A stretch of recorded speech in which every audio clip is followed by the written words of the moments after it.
Okay. 5 4 3 I can hear. Yeah. Should we see him or not? Yeah. I think London will put us. You will not see him. สวัสดีครับต้อนรับเข้าสู่สุทธิชัยไลฟ์ครับมีการศึกษาของฟินแลนด์ที่เราได้ยินบ่อยๆคนไทยจะได้ยินบ่อยว่าระบบการศึกษาของฟินแลนด์เป็นตัวอย่างที่เราควรจะศึกษาและนำเอาหลายส่วนโดยเฉพาะเป็นระบบการศึกษาสร้างสรรค์ให้เด็กๆไทยเนี่ยมีโอกาสได้คิดเองได้ค้นคว้าเองคืนนี้ผมชวนดร.พิชวดีกิติปัญญางามครับท่านเป็นผู้ร่วมก่อตั้งสิ่งที่เรียกว่า Archi Thailand ครับเป็นการหาการศึกษาแบบสร้างสรรค์ที่เรียกว่า Creative Education ของฟินแลนด์และโชคดีครับผู้ที่ร่วมก่อตั้ง Archi Finland เนี่ยจากฟินแลนด์ก็มาเมืองไทยพอดีก็เลยชวนสนทนาด้วยนะครับคุณฟิล่าเมสคันเนนครับสวัสดีครับดร.พิชวดีครับสวัสดีค่ะสวัสดีครับสวัสดีครับสวัสดีครับ Hi Pila thank you for joining this chat we are talking about Aki creative education of Finland and maybe I ask Dr. Gate to explain to us first how this came about in Thailand สวัสดีครับดร.เกตครับสวัสดีค่ะเป็นภาษาไทยภาษาอังกฤษดีคะสวัสดีค่ะภาษาไทยก่อนนะครับแล้วเดี๋ยวเราจะคุยกับคุณฟิล่าเป็นภาษาอังกฤษนะครับมีที่มาที่ไปอย่างไงที่เราเรียกว่า creative education หรือว่าระบบการศึกษาแบบสร้างสรรค์ของฟินแลนด์แล้วก็มาตั้งเป็น Archi Thailand นี่ครับจริงๆแล้วแบ็คกราวด์เกตก่อนหน้านี้เกตเคยทำด้านเทคกับพี่ชายนะคะก็ได้ expose ว่าเทคโนโลยีมันเริ่มมาแทนที่คนแล้วงานคนก็เริ่มหายเรื่อยๆแล้วก็เกตก็เป็นอาจารย์สอนอยู่ที่คณะคณิตศาสตร์อาจารย์บัญชีเราอยู่ตรงกลางระหว่างเทคกับ education เราก็เห็นรอยที่มันเป็น missing link อะค่ะว่าเฮ้ยเทคเข้าไปขนาดนี้แล้วเขาต้องการคนที่มีสกิลแตกต่างกันไปแต่ education เรายังไม่ได้ปรับมากสักเท่าไหร่ให้มันทันกับการ movement ของเทคทีนี้เกดก็เลยไปเจอคุณพีล่าค่ะตอนที่เราเจอกันที่เวียดนามค่ะเขากำลังไปเทรนให้คนของรัฐบาลเวียดนามเพื่อเตรียมพร้อมสำหรับการศึกษาที่มันเรียกว่า education 4.0 นะคะซึ่งเวียดนามตอนนี้ให้เขาได้เอาอาร์คิเข้าไปในระบบศึกษาเรียบร้อยแล้วต่อไปเจอที่เวียดนามแล้วก็เกดก็ชอบมากก็ลองเขาเทรนเกดเป็นครูดูว่าไม่ได้คือที่ของเขาเป็นมันใช่ไหมที่เราต้องการเพราะเกดก็มีลูกแล้วเราก็อยากให้ลูกเนี่ยได้รับการตอบโจทย์เกี่ยวกับการเปลี่ยนไปของเทคโนโลยีแล้วการศึกษามันจะปรับตัวไปทางไหนได้ไปทดลองหลักสูตรเขาในฐานะครูนะคะก็ซึ่งใน teaching pedagogy หรือว่าที่เรียกว่าวิธีการเรียนการสอนของฟินแลนด์มันเห็นชัดเลยว่าทำไมเขาเรียน4 ชั่วโมงต่อวันแล้วเราเรียน10 กว่าชั่วโมงต่อวันเนี่ยมันไปได้คนละเรื่องเลยมันไม่ได้ต่างกันที่ก้อนของ knowledge ที่ตอนนี้มันมีในอินเทอร์เน็ตและ Google อะไรก็ได้หมดมันต่างที่สกิลมากกว่าค่ะครับพี่เหรอ we have heard a lot about the education system of Finland and you are now bringing Archi or the creative education of Finland to Thailand as well. Can you give us a brief explanation of what Archi is? Yes, it's my pleasure. We started Archi in Finland already 25 years ago. Yes. And together with my mother, who is also an architect and an educator as I am. Our mission is to teach creativity. Yes. From the age of 4 until the age of 19. So actually in Finland we have a curriculum of 15 years. Yes. Altogether 1,500 hours that the pupils and students of different ages can follow. And we are very happy to be here in Thailand with our good partners. Yes. To share our experience and the methods and the pedagogy to Thai children.Yes. อาจารย์เกตเขาเป็นอาร์คิเทคนะก็เป็นสถาปนิกนะแล้วเขามาออกแบบการศึกษาแบบสถาปนิกมันมีพิเศษยังไงอาร์คิเนี่ยมันพิเศษตรงที่ว่าประเทศไทยเราพูดเรื่องการศึกษาทำสเต็มใช่ไหมคุณสุทธิชัย STEM STEM Science Technology น่ะซึ่ง Science Engineering Math เนี่ยมันอยู่ที่สมองที่เดียวเลยคือลอจิกในขณะที่ฟินแลนด์เขาไม่ได้ทำไป15 ปีแล้วเขาทำทีมที่พูดถึงก็คือ Science Tech Engineering Art แล้วก็ Math คอมไบน์สมองสองข้างให้ทำงานพร้อมกันซึ่งในการเชื่อมโยงสมองสองข้างตรงเนี้ยจะเป็นสิ่งที่ทำให้เราแตกต่างจากแตกต่างจาก AI เป็น ability ที่ AI ทำไม่ได้แต่เราทำได้ซึ่งในการที่จะต้องอินทิเกรตตรงเนี้ยเราก็ต้องมีโจทย์ที่ต้องใช้ความรู้ด้านสตรีม STEM สตรีม5วิชาที่แยกกันเราเรียนแยกกันมาตลอดโรงเรียนไทยเราไม่ถูกรวมกันแล้วแก้ปัญหาซึ่งตรงเนี้ยเขาเอามาให้โยนโจทย์ให้เด็กหัดแก้ปัญหาซึ่งโจทย์จะได้อินทิเกรตสตรีมก็จะเป็นโจทย์ด้านอาร์คิเทคจะเยอะที่มันใกล้ตัวเขาคอนเนคกันได้เช่นแฟชั่นดีไซน์โปรดักต์ดีไซน์นี่พวกนี้ค่ะ You teach students as young as 4-5 years old about creative thinking? Yes, but the method different it's different depending on the age group. Yeah. So what we call teaching is not the typical old-fashioned way of teaching. We prefer to call the fashion designers and the architects and the designers who work with children facilitators because facilitating the learning process of the children. And because the learning what we provide as ARCIS is project-based. Project-based, yes. So they go through naturally the design process every time. So it's not like the same way that you would teach adults. ใช่เราสังเกตถ้าสมมุติว่าเด็กอายุ 4-5 ขวบเนี่ยเข้ามาเรียนระบบอาร์คีเนี่ยมันจะสอนกันยังไงในแบบไทยๆเนี่ยใช่ค่ะจริงๆแล้วมันสอนยากมากเลยค่ะคือมันก็คือ design thinking บางคนก็เรียก design thinking นะคะใช่แต่พอ design thinking มาสอนให้เด็กเนี่ยมันไม่ง่ายเพราะของผู้ใหญ่ยากเลยว่าต้อง1 2 3 4 5 emphasize อะไรเงี้ยค่ะใช่ทีนี้ของจริงๆแล้วฟินแลนด์เขามี methodology ที่การเรียนการสอนแบบนึงที่เรียกว่า learn how to learn หรือ3 อาทิตย์ที่แล้วเจอกับคนที่เขาร่างหลักสูตรแบบใหญ่ๆนะคะของกระทรวงศึกษาฟินแลนด์เขาเรียกว่า phenomenal learning ซึ่งย้อนไกลกว่า design thinking นะคะคือกระทรวงศึกษาเขา recognize ว่า knowledge เกิดขึ้นใหม่ทุกวันแล้วทำยังไงกระทรวงศึกษาถึงจะรับหลักสูตรได้ทันตาม knowledge ที่เปลี่ยนไปตลอดเวลาแล้วมันก็เพิ่มขึ้นเรื่อยๆด้วยอัตราเร่งไม่ใช่อัตราเร็วสุดท้ายเขาก็รู้ว่าเฮ้ยมันเป็นไปไม่ได้แล้วที่เราจะรับหลักสูตรแล้ว revise บ่อยมากขนาดนั้นเขาก็ได้ conclusion มาว่าเขาไม่สามารถสอนทุกอย่างที่เกิดขึ้นใหม่ตลอดเวลาให้เด็กได้เป็นก้อนเขาก็บอกแล้วเขาจะสอนอะไรเขาก็ทำการมาแล้วเขาก็บอกว่าเขาควรจะสอนเด็กเรื่องเรียนhow to learnอย่างที่คุณจีร่าบอกก็คือว่าต่อไปเนี้ยครูจะไม่ใช่ครูแต่ก่อนในเมืองไทยครูจะอยู่นี่เด็กอยู่ตรงนี้ครูบอกให้เด็กทำครูจะอยู่บนต่อไปนี้ครูจะลงมาเป็น facilitator เขาจะ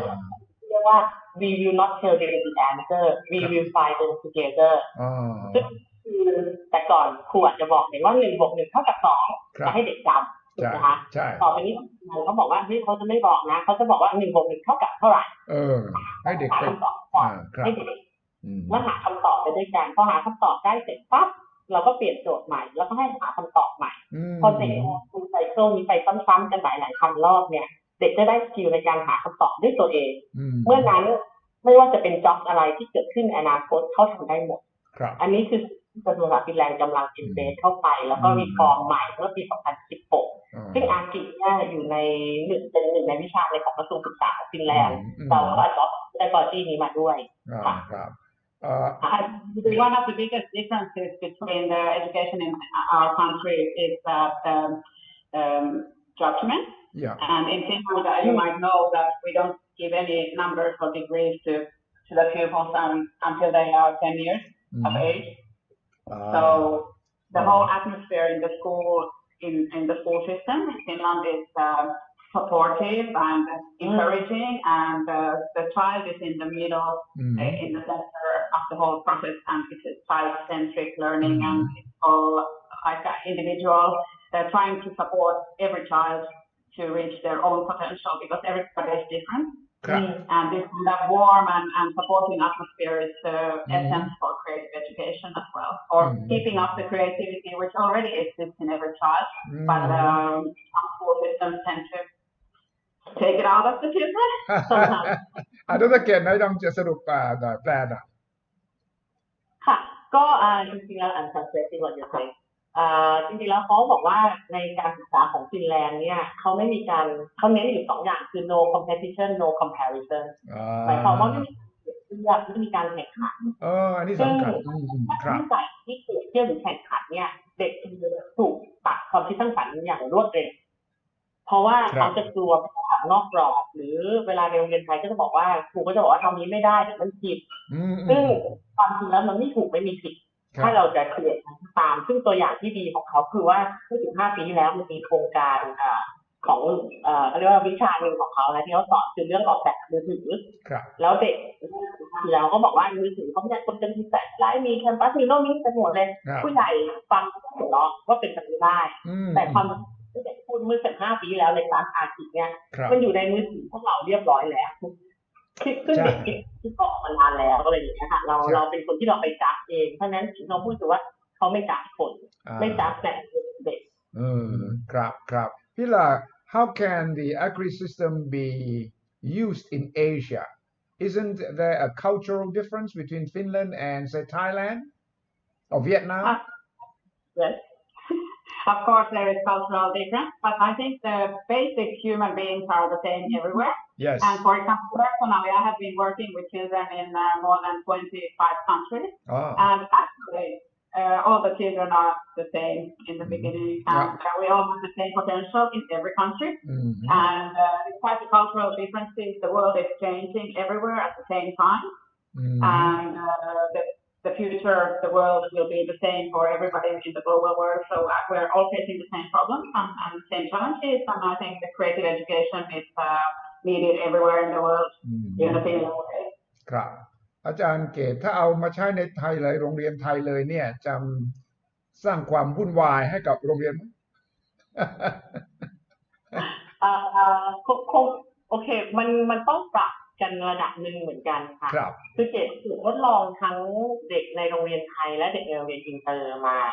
ระดับตั้งแต่เดือน3มานะคะจนถึงปัจจุบันก็มันต้องปรับคือเนื้อหาเดียวกันสอนเด็กที่อยู่ในแถบโรงเรียนอินเตอร์กับเด็กที่ในแถบโรงเรียนไทยก็ต้องปรับแล้วก็ความสามารถของเด็กเช่นหลักสูตรของเด็ก4 ขวบในเมืองไทยเอาของฟินแลนด์4 ขวบมาเลยเนี่ยก็เด็กไทยเขายังไม่ได้อาจจะเป็นเพราะโตมาต่างกันประสบการณ์ซึ่งเราก็คือมันก็เรียนรู้กันทั้ง2 ฝ่ายนะเขาก็ปรับหลักสูตรให้มันเหมาะกับ culture ของเด็กไทยน่าจะเป็นเรื่องของ community มากกว่าที่ว่าคนไทยมีเรื่องhumility มีมารยาทมีอะไรพวกนี้เกี่ยวข้องแล้วก็เรื่องของความถูกผิดว่าถ้ายิ่งในเฉพาะในโรงเรียนไทยนะคะก็จะมีmindset ของครูอาจจะต้องปรับนิดนึงเพราะว่าตอนที่เราเทรนกับเขาเนี่ยกว่าจะได้ certify ของเขาเราก็น้ำตาตกมันรอบนึงใช่คือเขาคือถึงขั้นระดับคำพูดใช่คือเขาต้องสอนเรื่อง positive psychology การเรียนเขาจะบอก how I adjust as a teacher adjust yeah maybe พี่หลา maybe the parents and the teacher and the program right I was saying that Pila that perhaps the most difficult part is to train parents and teachers to adapt this system. The children may be less of a problem. Yeah, that's true. But we have managed to find like beautiful people, like very passionate people here in Bangkok, and we are very happy. And personally, I've been here training since March, and my colleagues have been visiting here and training our Bangkok teachers, yes. Which are designers and facilitators here. Yes. And because they already have the mindset that they want to do something different and not to do it the same way what happened when we went to school. So it's possible, but I think the biggest thing is the parents, how to change the mindset of all the people who went to the school system. Yes. Especially when you say no competition, no comparison, that probably is the roots of the education system in Thailand. So you're now trying to uproot the Thai education system with this agri, right? We are trying. You're trying? Okay. Tomorrow morning. At 7:30, we have the breakfast with Minister of Education in Thailand. The new Minister of Education, huh? The new minister. Well, I think his wife has a school. His wife owns an international school. So I think he has some idea about what we are talking about. Yeah, I think they have probably a lot of ideas in developing the education here. So I think it's going to be a very interesting issue. ครับอาจารย์เกตถ้าคิดว่าเข้าไปหารัฐมนตรีศึกษาแล้วคิดว่าจะเอาระบบนี้เข้าไปในโรงเรียนรัฐบาลนี่คงยากมากนะเกดว่าใช้เวลาคือไม่ต้องถึงขั้นโรงเรียนรัฐบาลนะคะครับคือถึงแม้จะเป็นเอกชนก็ต้องใช้เวลาปรับตัวเพราะว่าแต่อย่างเงี้ยเกดโชคดีนะที่ตอนนี้ทีมของครูกลุ่มแรกที่เราได้มานี่คือแพชชั่นเรื่องทีมที่ดีและแข็งแกร่งมากแล้วก็ทำด้วยใจแล้วเขาน่ารักมากเขาอยากที่เกิดการเปลี่ยนแปลงที่ดีขึ้นในเด็กจริงๆซึ่งอันนี้เป็นสิ่งที่เป็นความตั้งใจของเกดที่เกดอยากตั้งขึ้นมานะคือเราตั้งเป็นวิสาหกิจที่เราคงได้ด้วยซ้ำว่าที่เราต้นทุนเราสูงเพราะเราซื้อมาด้วยราคาครูเราก็เป็นครูระดับ professional แต่ว่าเราตั้งใจว่าเราจะตั้งราคาให้มันตรงตามตลาดที่อย่างน้อยคนที่อยู่ในโรงเรียนไทยเขาเข้าถึงได้เพราะว่าถ้าเราทำเฉพาะกลุ่มคนที่เรียนโรงเรียนอินเตอร์เนี่ยสุดท้ายแล้วเราเชื่อว่าเราจะสร้าง another social problem คือที่สร้างแกะให้มันกว้างใช่มันจะมีช่องว่างมากขึ้นอีกใช่ค่ะครับแล้วผู้คนที่มาช่วยกันก็คือมีความตั้งใจเดียวกันค่ะ Pila, what is your experience in Vietnam with the agri system? With what? Yes, I think it's pretty much the challenges are similar than here because the mentality and the school system have similarities, and also the measuring up and the competition-wise is quite a lot used in the school. Yes. So I think the mental environment is a bit the same. Right. I think as always when there is something new, there's also always challenges, but change has to start somewhere. เวียดนามระบบการศึกษาเวียดนามกับของไทยมีความท้าทายพอๆกันใช่ไหมครับอาจารย์เกตคือตอนนี้จริงๆแล้วของไทยน่าจะท้าทายมากกว่านะคะถ้าดูจากฟีฟ่าสกอร์ซึ่งของไทยคือมันแบ่งเป็นโซนนะมีสีเขียวสีเหลืองแล้วก็สีแดงครับเนี่ยเดิมอยู่สีเหลืองตอนนี้เราตกไปอยู่สีแดงครับเวียดนามแต่ก่อนอยู่สีแดงตอนนี้ตกขึ้นไปอยู่สีเขียวเรสของพวกท็อปเทียร์ครับอันนี้ก็ค่อนข้างน่าเป็นห่วงสำหรับเด็กไทยโดยทั่วไปนะคะว่าแล้วถ้าเกิดยิ่งเรียนด้วย mindset เดิมเนี่ยเราก็อาจจะต้องมีการคือแล้วอยากจะปรับเรื่อง culture ในการเรียนมากกว่ากระบวนการเรียนรู้ใช่So if I can say something about the Finnish school system, yes. I think it's quite interesting if you think that the typical Finnish children, like everybody goes to a similar school because we have a government curriculum. Yes. And we don't have private schools. And the school day actually is only 4 to 6 hours until the age of 10. So kids are reaching the highest PISA scores and the kids are only learning 4 to 6 hours a day. So I guess we're doing something right. ครับอาจารย์เกตต้องช่วยแปลสรุปหน่อยครับเขาบอกว่าคือในเมื่อถ้าอยู่จากฟีฟ่าสกอร์นะคะฟินแลนด์เนี่ยเรียนแค่อาทิตย์ละวันละ4 ชั่วโมงในขณะที่โรงเรียนเอเชียเรียนวันละ10 กว่าชั่วโมงกับฟีฟ่าสกอร์ออกมาเนี่ยมันต่างกันเยอะเพราะฉะนั้นเขาก็เชื่อว่าสิ่งที่ฟินแลนด์กำลังทำอยู่ที่อังกฤษกำลังทำอยู่เนี่ยก็น่าจะมีผลที่มันวัดได้ระดับหนึ่งผ่านที่ฟีฟ่าสกอร์ที่ออกมาว่าคือล่าสุดเนี่ยเมื่อ 2-3 วันที่แล้วซึ่งมีผลออกมาว่า first quarter ของปี 2019 เนี่ยฟินแลนด์แรงเป็นอันดับ 1ของโลกด้าน education แล้วครับก็น่าจะโชว์ผลงานอะไรบางอย่างว่าจริงๆแล้วเขา take it very seriously จริงจังมากเลยนะครับ Pila, if you talk about no competition, no comparison, what is the point of PISA? PISA is comparison, definitely. Definitely. It's something that we have introduced from Finland. It's like a international program that is measuring the knowledge of pupils in different countries. So Finland takes part in the PISA competition or test or whatever it is. Yeah. But it doesn't mean that the school is doing testing every day or every week or every year. ใช่อาจารย์เกตได้บอกว่าไม่แข่งขันไม่เปรียบเทียบไงพิซซ่ามันแข่งขันชัดเจนมันเปรียบเทียบชัดเจนดังนั้นพิซซ่ามันก็ต่อต้านระบบของการให้เด็กคิดอย่างเสรีแล้วก็ไม่ต้องไปแข่งกับใครสิค่ะคือเรียกว่าจะไงคือจริงๆแล้วใน environment ของการเรียนในโรงเรียนที่ฟินแลนด์เนี่ยเขาค่อนข้างจะสอนให้คนค่อนข้างยอมรับความแตกต่างคำว่าความแตกต่างคือเขาเอาทั้งเด็กที่เก่งและเขาเรียกว่าอะไร slow กับ fast เนี่ยมาอยู่ด้วยกันครับก็คือบางทีเป็นเด็กที่พิการทั้ง mental ทั้ง physical disable เขามาอยู่ด้วยกันหมดเพื่อให้เด็กเรียนรู้ที่ความแตกต่างเพราะฉะนั้นตรงนั้นเนี่ยมันกลายเป็นว่ามันเป็นการสร้างสังคมที่มันช่วยเหลือเกื้อกูลมากกว่าที่จะแข่งขันครับไปเป็นเขาใส่ให้เด็กนะคะทีนี้ถ้าถามว่าที่เขาบอกว่าพิซซ่าสตอร์เป็นการแข่งขันหรือเปล่าคือน่าจะเป็นว่าtake part ในการทดสอบอะไรบางอย่างในอินเทอร์เน็ตแพลตฟอร์มแต่ว่าถ้าเกิดทุกวันที่เด็ก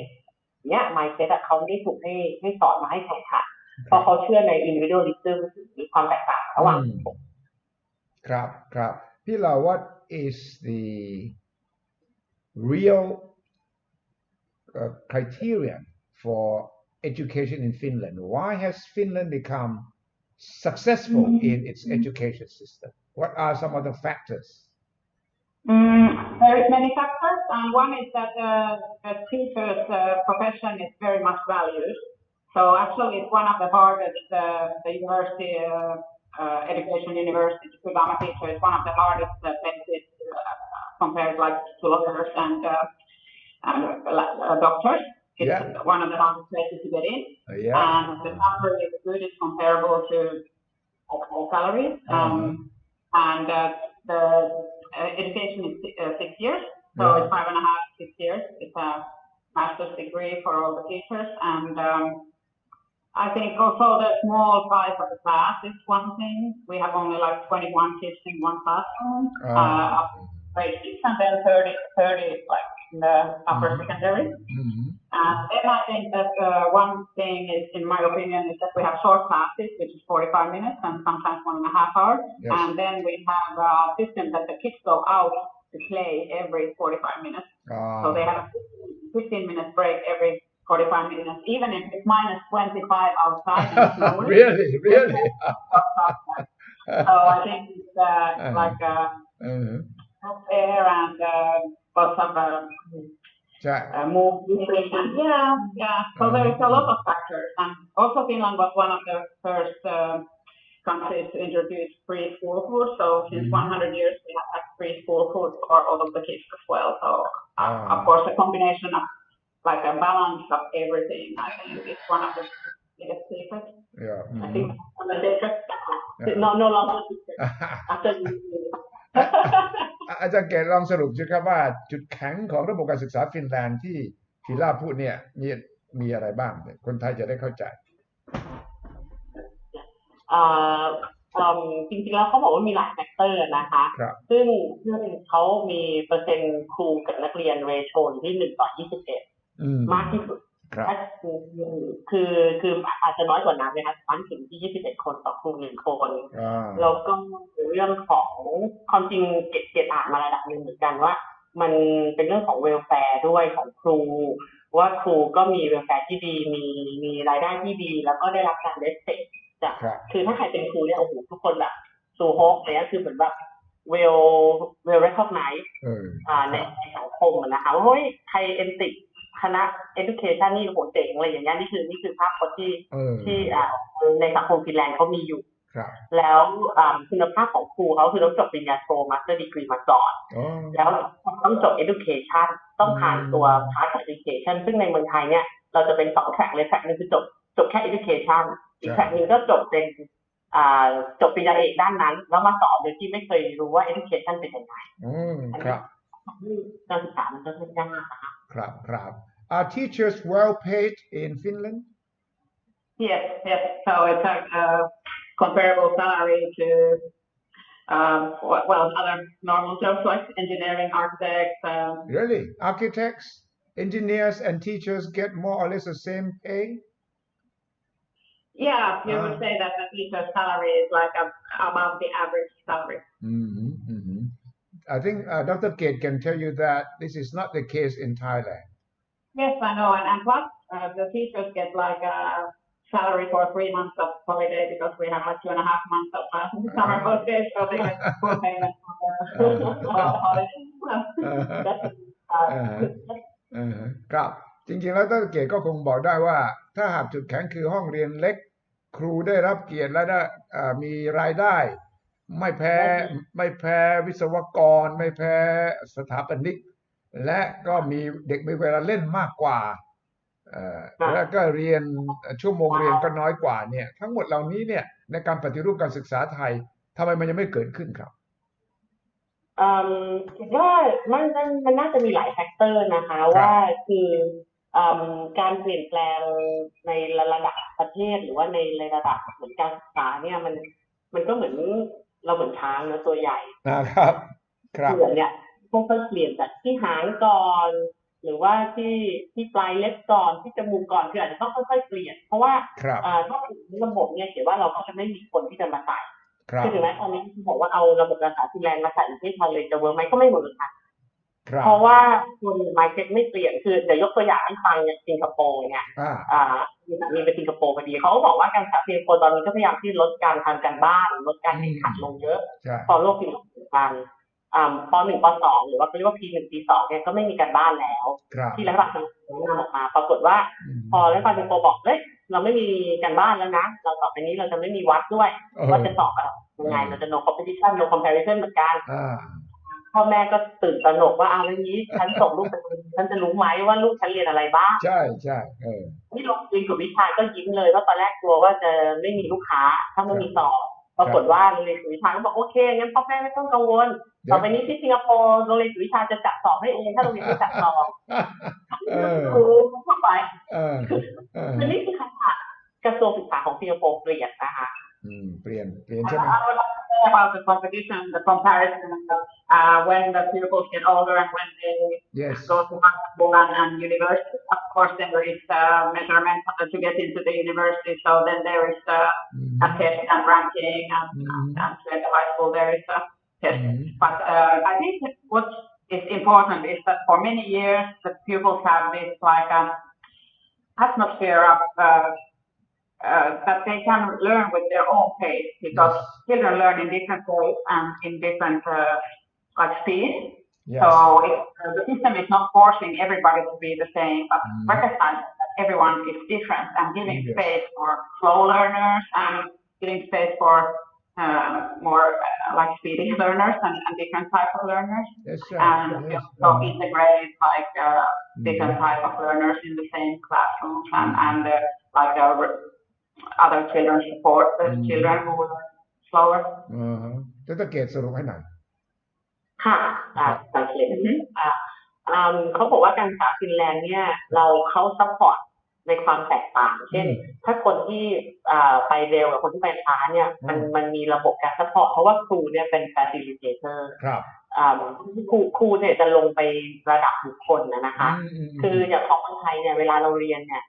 เราก็จะสมมติชั่วโมงนึงครูก็จะพูดชั่วโมงนึงเลยเด็กก็จะนั่งฟังเลยหลุดไปก็แล้วแต่ของเขาเนี่ยครูจะพูดแค่50-10 นาทีแล้วก็อีก50 นาทีเนี่ยให้เด็กคิดและทำในช่วงที่เด็กคิดและทำเด็กก็จะมีเพสที่ต่างกันบางคนก็โหเร็วมากดีบางคนก็ลงมากช้ามากครูก็จะลงนะเพราะฉะนั้นการศึกษามันจะเป็นเหมือนคัสตอมไมซ์มากกว่าครับเมื่อเอาคนที่อยู่ในระดับที่ต่างกันความสามารถที่ต่างกันมาอยู่ด้วยกันได้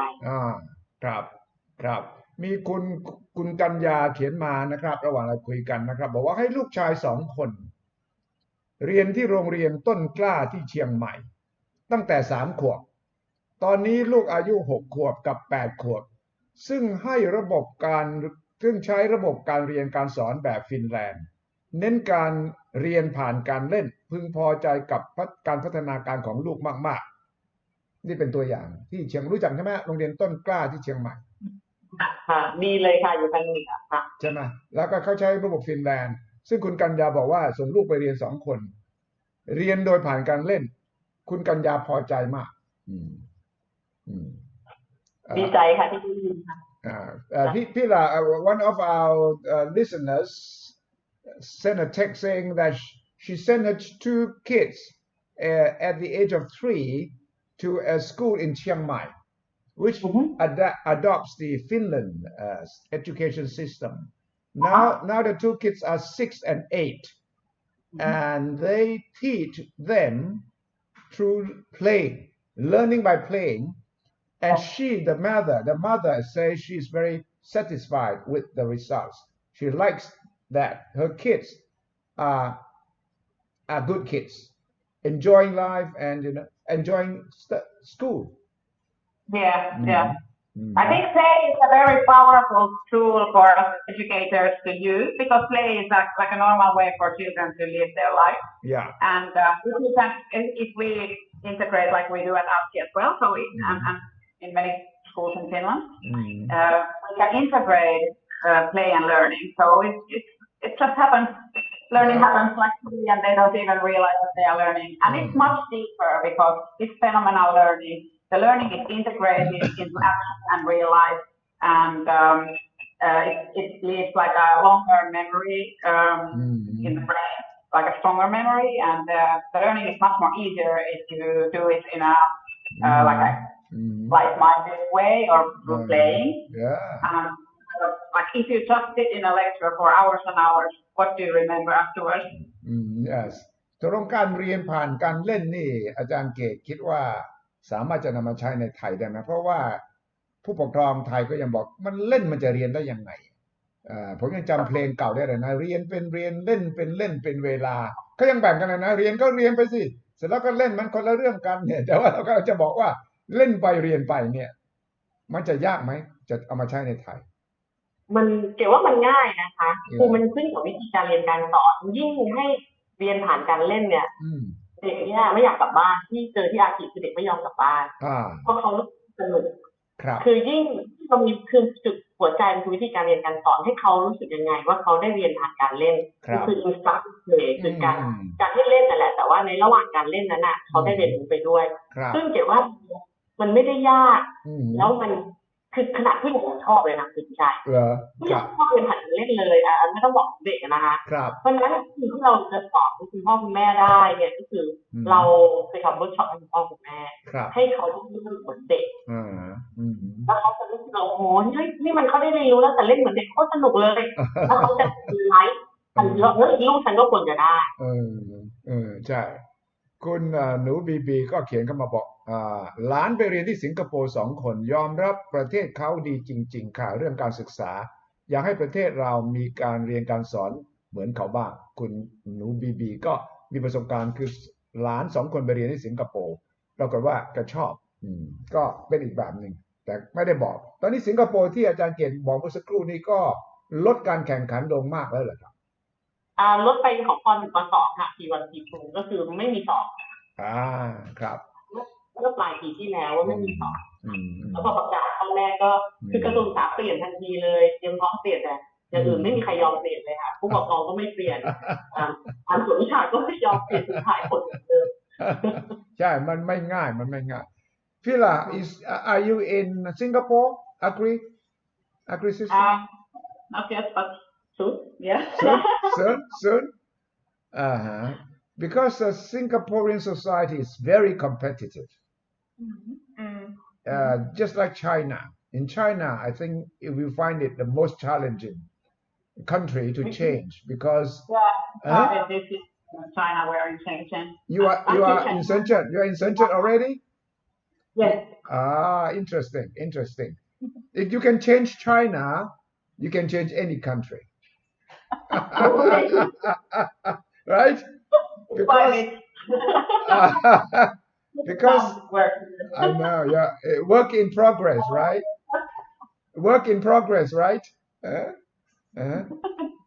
because I understand from Thai students in China that they are very competitive very tough and one of the Thai students in studying in a university in Beijing says by 4 o'clock in the morning, a long queue of students are already waiting in front of the library to enter the library. 4 in the morning, long queue. Yeah. But what is true is that we really need to sleep as well, and we need to rest. There is a limit to the learning, so it doesn't actually help if you read 16 hours because the human brain cannot take knowledge for 16 hours. So it's like useless doing so. Yeah. ตอนอาจารย์เกตสรุปว่าอาจารย์เกตเอาอักรีเข้ามานานเท่าไหร่แล้วครับและผลเป็นยังไงประเมินตอนนี้เอาเข้ามาตั้งแต่คือเราเริ่มตั้งตั้งแต่มกรานะคะก็มีร้อนโปรแกรมอะไรบางอย่างแล้วเราก็เตรียมตัวมีเพลนมีอะไรตอนเดือน2เดือน3แล้วก็เราก็เริ่มลองทดสอบออกมาเดลิเวอร์ตอนเดือน4เดือน5แล้วก็วันที่1ตุลาเราเปิดเซ็นเตอร์เราครั้งแรกตอนนั้นก็มีลูกคองที่เขาไว้ใจเราอยากรู้ว่าฟินแลนด์เป็นยังไงเขาก็ส่งลูกมาซึ่งฟีดแบ็กโปรไฟล์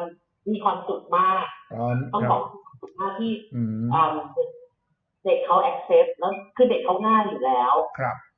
ใช่ง่ายกว่าผู้ปกครองแล้วเด็กเขาก็โทรทันทีว่าผู้ปกครองบอกว่าเนี่ยไม่เห็นต้องปลุกลูกเหมือนตอนไปโรงเรียนเลยเด็กอยากไปโรงเรียนนะครับทำไปเลยแล้วแบบแพรเรนต์ก็คือเด็กเป็นมาในมอนิเตอร์ครับว่าแบบ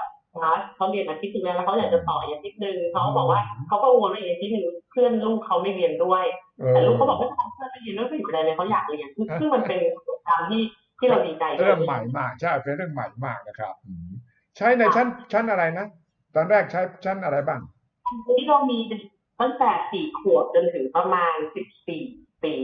ที่มาร่วมคลาสกับเราเพราะว่าเรามีคลาสในที่แตกต่างกันไปเนื่องจากว่านี้มันอยู่ในกระทรวงศึกษาฟินแลนด์มันก็มีตั้ง4 ขวบไล่ไปเรื่อยๆตามกระทรวงศึกษาจนถึงม.ปลาย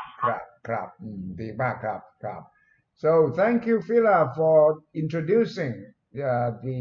agri system in Thailand I think